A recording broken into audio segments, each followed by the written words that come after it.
Welcome to the show. Welcome to Your Thought Life podcast. I am your host, Michael Anderson. If you haven't already, do take the time and leave us a rating and a review. We most certainly appreciate each of you that do this act of kindness in order to help us expand our reach so that more people seeking this style of content will be presented with it by the platforms that we operate on. Again, thank you so much. Today, we're talking about a really cool topic, designing your environment for success.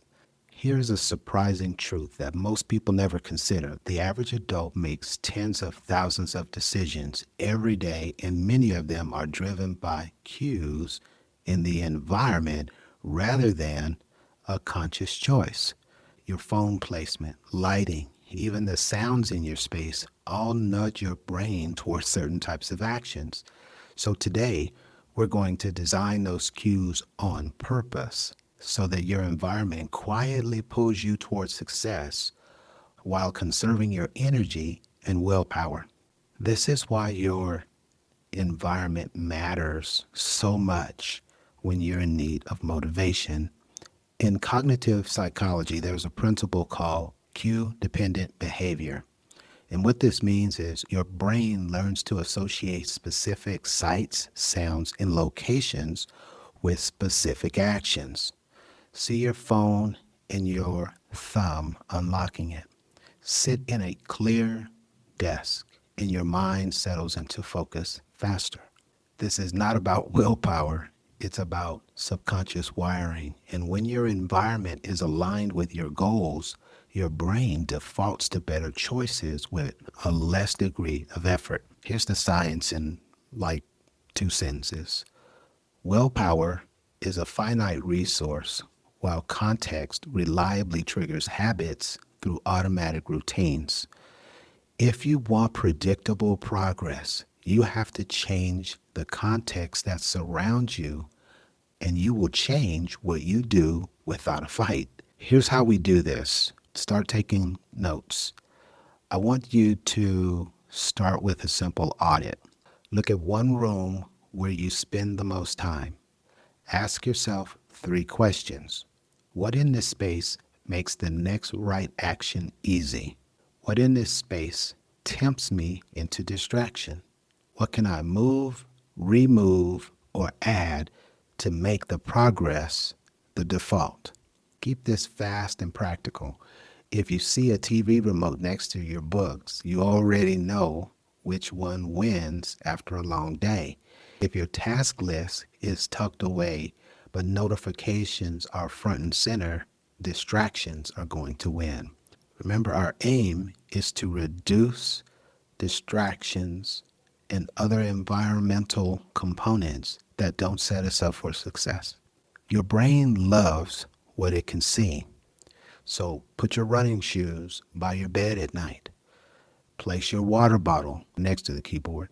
Keep your journal open with a pen on top of it, right in the spot that you go retreat to in the morning. Place a small sticky note with your single most important task where your eye lands first. What is seen gets done. Design visibility so that the next step is always in your path. Now, check this out.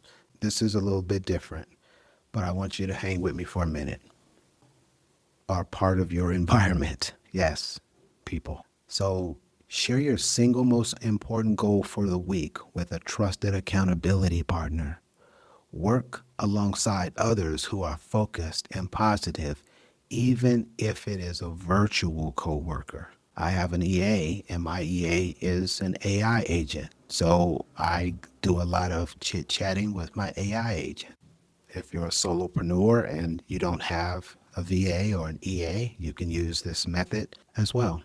Just remember that social cues and visible proof of consistency help your brain expect success, and it remains aligned with your goal. Finally, I want you to start your day with a 2-minute environmental tune-up.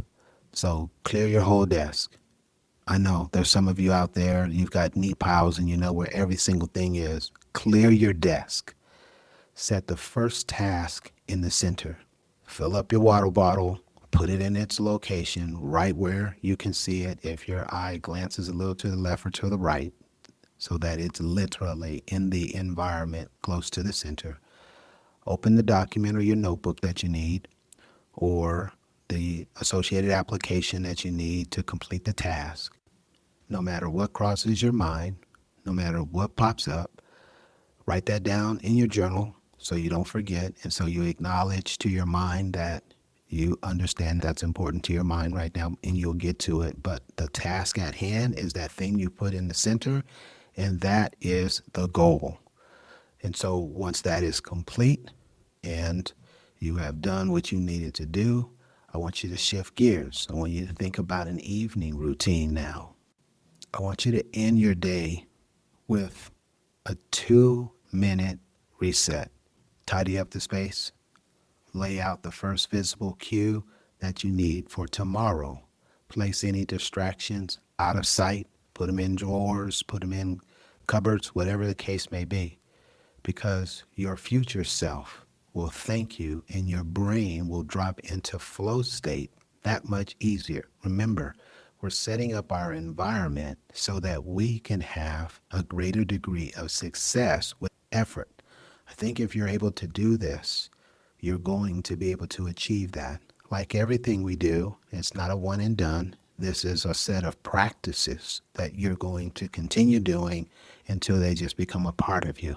Your environment is your quiet partner and is able to assist you with your dreams, your goals, and your aspirations. We're able to get more done in the same amount of time with less energy simply by removing the distractions. I trust that this is helpful for you and you will execute this ASA. If there's anything that we can do to simplify success, this most certainly is it. Thank you so much for joining me for today's episode. Feel free to connect with us through our Linktree app. The link is available in the show notes.